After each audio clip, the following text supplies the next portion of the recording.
Buenas tardes, gracias por venir. Es un honor para mí anunciarles que voy a proponer a Donald Rumsfeld como secretario de Defensa. Estoy deseando servir de nuevo a mi país. Rumsfeld ya había sido secretario de Defensa en el gobierno de Gerald Ford. En ese entonces, el enemigo a temer era la Unión Soviética. No afirmo que nos estén invadiendo los rusos, sino sus tendencias. No digo que midan 3 metros, sino que medían 1,60 m, ahora 1,80 m y siguen creciendo. Ahora había un nuevo enemigo más cerca de casa. El 10 de septiembre de 2001, Rumsfeld expuso en un discurso sus planes para privatizar parte del ejército de Estados Unidos. Milton Friedman se habría sentido orgulloso. Decía: hoy hablaré de un adversario que representa una amenaza, una grave amenaza para la seguridad de Estados Unidos.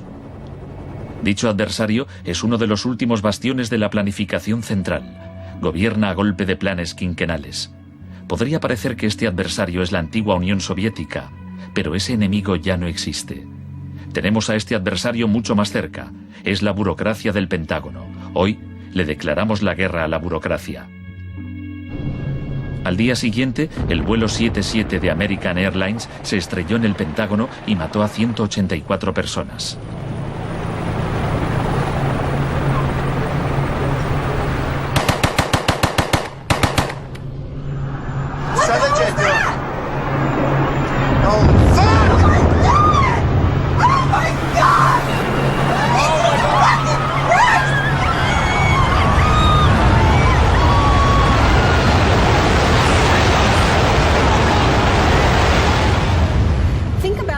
En la sensación de la gente tras los atentados.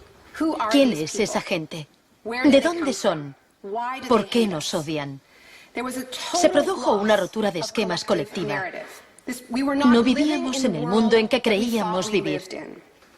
Y nuestros líderes no dejaban de repetir que todo aquello que creíamos entender antes del atentado ya no era vigente.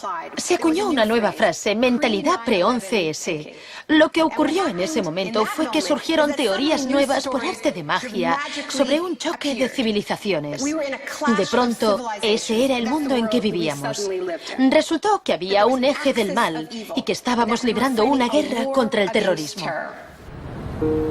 Esta guerra abstracta e imposible de ganar ha tenido enormes consecuencias económicas. Antes de 2001, la seguridad nacional apenas podía considerarse una industria.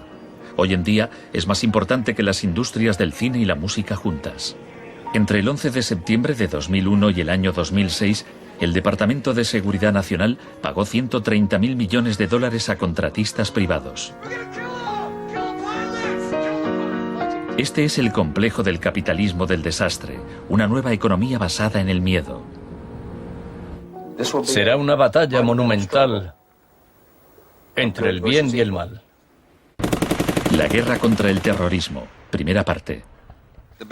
La mejor defensa contra el terror es una ofensiva global contra él, allí donde esté. La primera fase de esta guerra fue el bombardeo de Afganistán.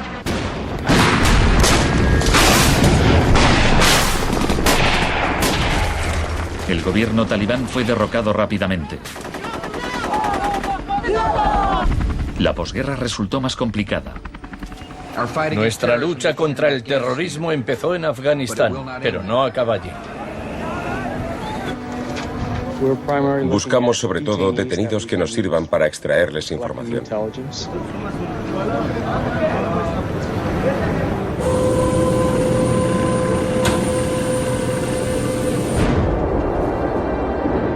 En Guantánamo, las fuerzas estadounidenses pusieron en práctica por primera vez las técnicas del manual Kubark de forma explícita y pública.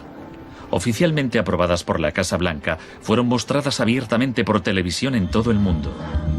El aislamiento, tanto físico como psicológico, debe mantenerse desde el instante de la captura. La capacidad de resistir se ve reducida por la desorientación. Los presos deben guardar silencio en todo momento y jamás se les debe permitir hablar entre sí. 3 de los presos, Asif Iqbal, Rual Ahmed y Shafiq Rasul, eran de Tipton, Inglaterra. Pasaron más de 2 años en Guantánamo antes de que los liberasen sin cargos. No te dejaban hablar con nadie, ni hacer nada, ni estar de pie. Te obligaban a pasarte todo el rato ahí sentado. Yo pensaba, ¿qué demonios está pasando? ¿Dónde estoy? ¿Pasaremos aquí el resto de nuestra vida? ¿Podremos regresar a casa, volver a ver a nuestra familia? De los 779 presos retenidos en la bahía de Guantánamo, solo 3 han sido condenados por algún delito.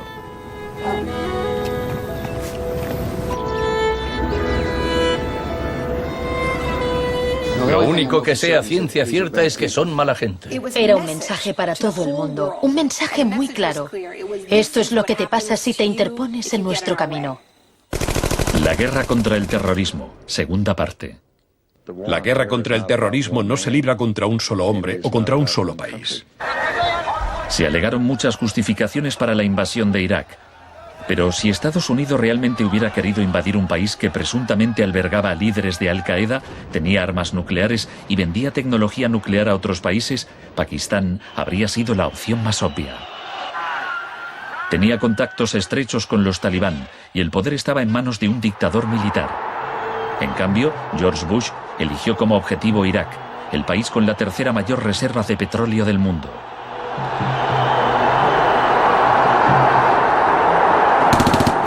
La guerra como tortura de masas. Los planes de guerra del Departamento de Defensa no son como los de la Guerra del Golfo. Están más en la línea de la invasión de Panamá de 1989. Según ha podido saber la CBS, se iniciará en el llamado Día A con A de ataques aéreos, ataques tan devastadores que hará que los soldados de Saddam no puedan ni quieran oponer resistencia. La idea es que el bombardeo sea tan intenso que produzca, en palabras textuales, shock y pavor. Si el Pentágono se ciña a su plan de guerra actual, en un día de marzo, la aviación y la armada lanzarán entre 300 y 400 misiles de crucero contra objetivos en Irak, más que en los 40 días que duró la primera guerra del Golfo. Será un ataque de una magnitud nunca antes vista, nunca antes prevista. Harlan Ullman es uno de los artífices del concepto shock y pavor, que consiste en lanzar un gran número de bombas guiadas de precisión. Esto produce un efecto inmediato, como el de las bombas nucleares de Hiroshima. No es cuestión de días o de semanas, sino de minutos.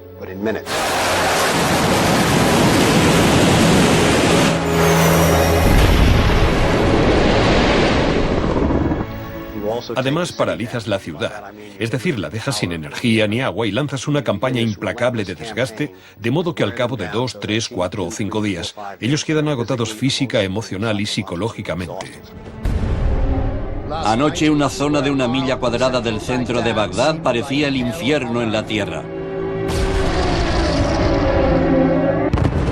Durante la primera oleada de bombardeos, los ciudadanos de Bagdad sufrieron una versión del aislamiento sensorial descrito en el manual Kubark. En el caos que siguió a la caída de Saddam Hussein, Estados Unidos hizo poco por impedir los saqueos. Algunos cargos del gobierno incluso los consideraban un punto de partida para desmantelar el Estado iraquí. John Agresto, encargado de reorganizar la educación superior, veía el saqueo de escuelas como una oportunidad para empezar de cero. De hecho, antes de las sanciones, Irak tenía el mejor sistema educativo de la región y una tasa de alfabetización del 89%. En cambio, en Nuevo México, estado natal de Agresto, el 46% de los ciudadanos eran analfabetos funcionales. En Irak se aplicaron 3 formas de shock distintas que actuaban a la vez y se complementaban entre sí.